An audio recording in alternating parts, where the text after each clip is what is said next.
Dating isn't without its challenges, but stressing over the little things can sometimes make it hard to actually enjoy the experience. Relationship coach Rick Soetebier is here to help adjust the dating mindset. Let me just tell you, if I had to go back out like in the dating arena, yeah, I couldn't do it. I'd rather have a colonoscopy. I mean, the whole thing sounds frightening. It really can be. It can be overwhelming because in the last 30 or 40 years, dating has changed so dramatically.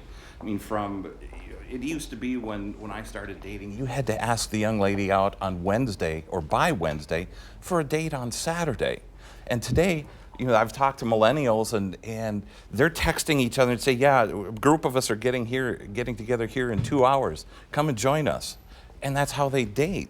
And it is totally different to see, like I have some young adult child, and to see how they date, you're just like, wow.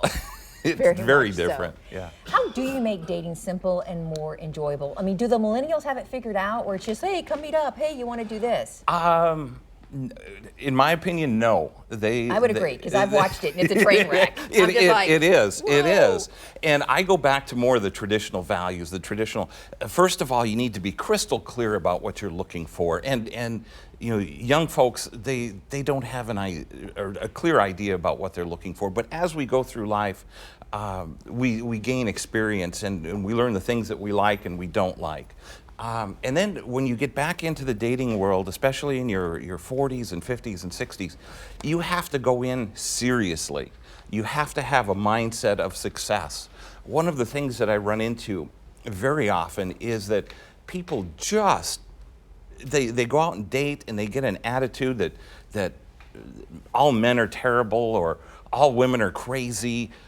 There's just all kinds of bad attitudes out there. And when you walk into a relationship or into a dating situation with that kind of an attitude, it's rarely going to turn out well. How do you get that successful mindset? I mean, do you like pump yourself up Rocky style before you go out on that date? You got this, you can do it. I mean, well, and exactly. There is a positive mindset. If you're walking around with a negative mindset, you need to clear that, as I call it, stinking thinking out. You have to go in with the attitude that I'm going to enjoy this regardless of what happens tonight. I'm going to learn something about somebody. I'm going to learn something about me. So focus on the experience and not like, is this going to last? But maybe focus on, at the very least, I make a friend. Exactly. You got to start out very, very slow. Don't assume that every date that you're going to go out on is going to turn into that magical relationship.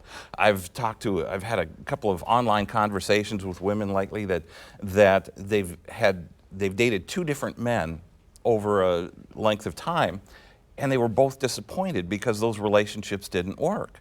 Well, when you put so much expectation on one person, on one relationship, right out of the box, you're putting too much expectation on that relationship. Yeah, and that's really hard for anything to succeed when you have that many expectations on it. Yeah. What's your one piece of advice you would have for someone my age, but even millennials, to approach dating? What's the best way to do that for success? For success, I always start with know exactly what you want in the relationship, what you're looking for. What are the characteristics that you want in a mate? And when you start dating, then you use that list or you refer back to that list to say, well, does he have this, this, this, and this? And if he doesn't, or if he has any of your deal breakers, then you say, yeah, you're a nice guy, but it's not the right relationship for me. It doesn't mean he's a bad person or she's a bad person. It's not right for you. It's just not right. So that's great advice, because I think a lot of us tend to like say there's a deal breaker, but maybe I'll give it another chance, and it just prolongs the agony. It does. We get tied into the good qualities of somebody, and we try to prolong. And with all due respect, I find most women go to the nth degree to try to make it work when the red flags are there, and it's almost like you have to have a street lined with red flags before they say, yeah, okay, this isn't working. Oh man, I understand that totally with many areas of my life. Thank you so much. We really appreciate it. My pleasure.